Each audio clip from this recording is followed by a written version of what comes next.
All right, how many of you that have come across this very video? In case you have never watched the video, or you have heard about it but have never been able to watch the video, please take your time and watch this video so that you will see the kind of unimaginable things the Nigerian military soldiers.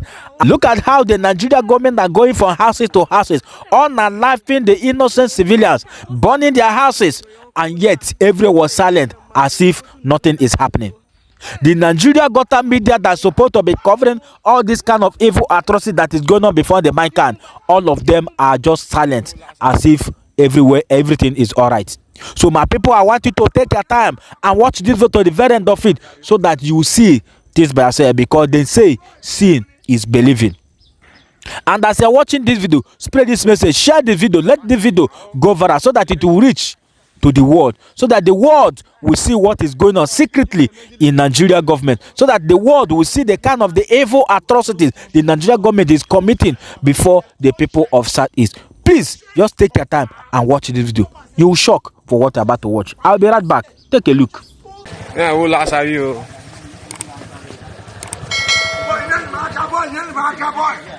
I couldn't last have you. 10 minutes.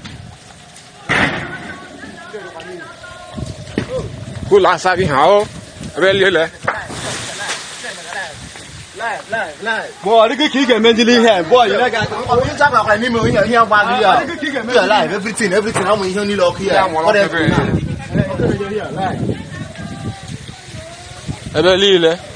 The whole house, I'd like condemned.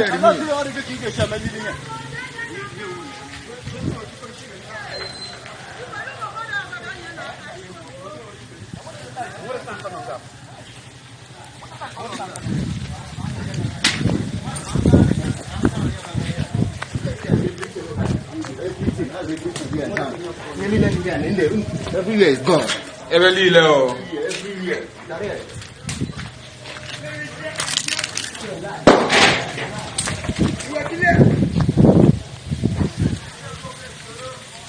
Hey! They go to know another house, so nka over inside. Hey, they go to know. I can't imagine the legal. They go to know nka just na ka mo go yo kunda. They bugu na mado. They go to another house, so hey, they go to know one more me. Yeah, oh, let's on them on that. Let's on them. Ngihuba here. I'm hey now what? You remember that in 2016 something happened in this country when Buhari came into office. To tell you one of the major reasons, this man was desperately trying to do something that will cause a problem in Nigeria. That was when closed door meeting started. Okay. First, it was this Kofi Annan from Ghana who went to Buhari with for a closed door meeting. That was U.S. Secretary of State. Good. Then the man from South Africa, Thabo Mbeki. Then Obasanjo now went. Did you ask yourself why all this closed door meeting? Nobody. It was after it looks like what's his name? Buhari does not want to board that Secretary of State. John Kerry was invited to come and have a speech with northern leaders somewhere in Kaduna. That speech was not made public. It was not made public what the man came to tell the North. It was after all this behind closed door meetings that Buhari now went to option B. That was the same year he now included 940 million naira in our national budget, and he said he want to fund the Fulani herdsmen activities. We all raise alarm and say this is unheard of. He said it is to bring peace between farmer and the herder. Deceit number 2. We said okay, if that will bring peace, no problem. Oh yeah. From that time till Buhari left office and died, did you see one single ranch built with that money? Esther, do you see why I'm not happy with some of my fellow Nigerians? We left what we should be attacking and pursuing, and we are treating rashes. When this thing happened, Esther, before God and man, I raised an alarm. I said, this is trouble coming. Because at the end of that year, instead of ranches, what we saw was Fulani herdsmen carrying gun, AK-40 all over the place. Go and check the year they started carrying this gun. It was that year. Esther, it was that year. But people just dismiss it. That time, you dare not mention Fulani. Whenever you go to any of the radio station or TV, they say, no, who told you that Fulanis? Just because Buhari is a Fulani. They were pampering them. They were, covering them. They were pretending about everything. Personally, I was told sometimes, never you mention Fulani whenever you come to this particular station. I say, but they are the one causing the problem. So who told you? Who else can be carrying gun and a cow? Who else? Esther, I told you that the problem is coming. Is that not what happened? Throughout the Buhari era. Why didn't we tackle this? I've been asking that question. You saw this thing happening. Nobody faced it. Like I always told you here, it is better to pursue the black sheep in the daytime before nightfall. Is that not what has happened? Now they have become so big and so arrogant that you can't even contain them. They have invited more from outside Nigeria to take over people's home and all that. Yet nobody is paying attention to all this. But every day there is food scarcity, there is insecurity. But you know how we started. The people that are supposed to be the food basket of Nigeria, where are they today? In IDP camp. Yet you are talking of food scarcity. Can you just imagine, my fellow Nigerians? Are we not supposed to be telling people, return these people back to their home state, let them go and farm, which is their traditional business? Esther, nobody is paying attention every day. You have no conscience. You have no conscience, and I don't get conscience. Conscience, but far. The German said, conscience, but far. Conscience, pull to my mono. Now, at times, when I see the people of Anioma and the Igbos of then Midwest region denying that they are not Igbo, do you know how annoying it is? Now, I want to shock you. I want to shock you that these people actually forgot that the problem, the real problem, the entire Igbo nation is actually facing today, and the hatred, suppression that we all are facing today, including me, the Ikwere man, was actually caused and emanated from that area. Of course, as at then, there was nothing like state or regional creation. In fact, there was nothing like Nigeria as at then. But then, there was an event that took place, which is a Kukumeku War. That Kukumeku War was fought between the Igbos and the British government. The Igbos fought that war for several years. British soldiers died in their number. A lot of casualties from the side of the British government. The British government never liked the Igbos for that action because the Igbos resisted them so much that they were not allowed to penetrate Igbo land. That is where the Igbo man's problem emanated from. And thereafter, the British governments began to spread hatred, began to mastermind hatred and the suppression of Igbos that you're seeing today. Now, the second one was, of course, the infamous Igbo coup. A coup organized by the Yorubas was later framed an Igbo coup. One of those persons who participated in that coup was an Igbo man from Mbanam community in present-day Delta State.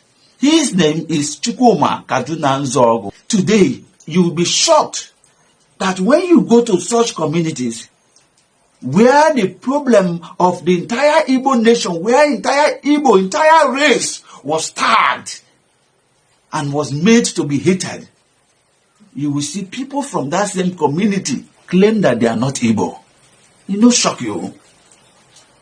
People who speak Igbo, people who practice Igbo culture, people whose custom and tradition, everything about them, including the food they eat, is Igbo, claim that they are not Igbo. These two major events came from Anioma, came from the then, or what you call the then Midwest region Igbos. The Igbo nation will not deny their own brothers. When we heard that Chukwuma Internationalnboggers was responsible and they have tagged him. We embraced it. We took it.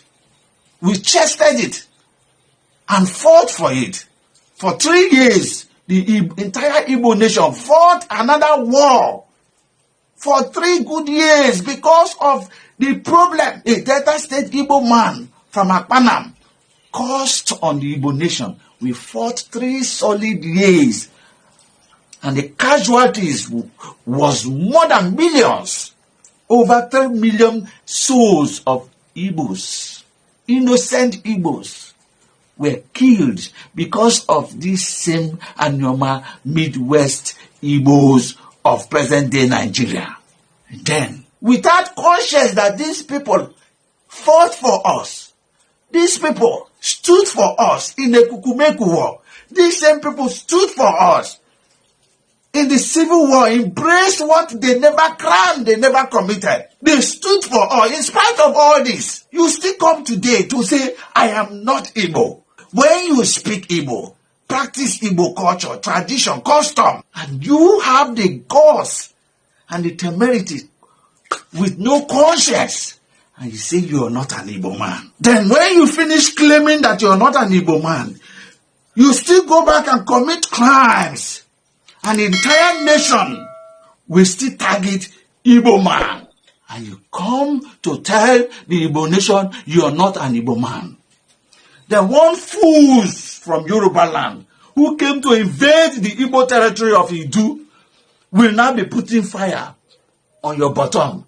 Tell them you are not Igbo so that you will get appointment. Tell them you are not Igbo so that you will be recuperated into the Nigerian system or whatever. Tell them you are not Igbo. You have oil pipeline contract surveillance. Tell them you are not Igbo. You become a king who will recognize you. And they are fooling you. But when you commit another crime, they all target Igbo. Thunder fire you there. Thunder fire all of you there. You have no conscience. You have no conscience. And I don't get conscience. Conscience, but far. You just must say, conscience is for fire. Conscience pull to my. All right, you guys have watched the video. You have seen the impunity, the atrocities, the genocidal war that is going on secretly, and nobody is talking about it. The so-called the Easterner politicians, all of them are so silent about this barbarity, about this uncalled for act, just because they are protecting their political interests. So my question is this: how long shall we continue in this way? How long is the Nigerian government is going to continue unaliving innocent civilians just because they are in search of Biafra Liberation Armies? Can't then go to inside forest and confront those guys? Why are they after the innocent civilians in cities? My people, this is not the time to apportion blame for anybody. This is the time for us to rise and speak with one accord. This is the time for us to rise and do the needful. This is the time for us to stand shoulder to shoulder, because unity is power. A lot have been happening, and if we would not raise the motion now for the war to come to our head, my people, Nigeria government will continue committing this evil and nothing will happen.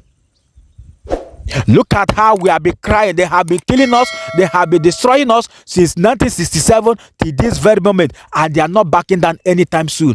What do we done to deserve this kind of casualty? What do we done to deserve this kind of inhuman treatment in our own land? So my people, this is not time of talk. This is time for action. This is time for action. I'm calling all the well-meaningful Biafrans, all the well-patriotic men to rise up and start condemning this evil. If not, the Nigerian government is going to wipe us. For most of you that after watching this video and you still come here to begin the comment rubbish, may the Nigerian government happen to you. And most of you who are just fighting one another, instead of you to stand shoulder to shoulder, stand with one another to defend our territory, and you are sabotaging the Biafra struggle, may Nigeria happen to you. Today, they have been killing us, and they have keep killing us, and they will keep killing us if we not do the rightful thing. So for us to rise up and condemn it, let us speak with one voice.